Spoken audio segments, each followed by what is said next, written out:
Intanto abbiamo qua il tesserino federale di Nicola Aggio, Piave nuoto, l'atleta può venirlo a recuperare al tavolo della segreteria. È arrivato anche quello di Riccardo Manca, arca nuoto, l'atleta può venirlo a recuperare al tavolo della segreteria. Intanto si presentino subito in zona premiazione Elia Simeoni, Samuele Ostanello, Noah Busatto.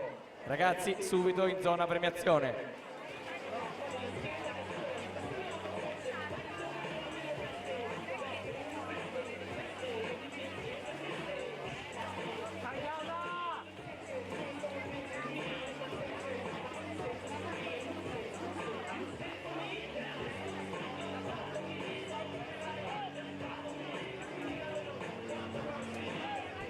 Diciassettesima serie alla partenza, in corsia 1 Francesca Massetti del Figna Team Piceno, 2 Giorgia Vasili del Figna Team Piceno, corsia 3 Valentina Ferrari, amatori nuoto, alla 4 Lucia Ciraudo, Città Sport Vicenza, corsia 5 Caterina Cicchinè, il Figna Team Piceno, alla 6 Lorena Desiree Pizzolo, nottole nuoto 74, corsia 7 Beatrice Lusatta, arca nuoto, alla 8 Martina Moro, stile libero.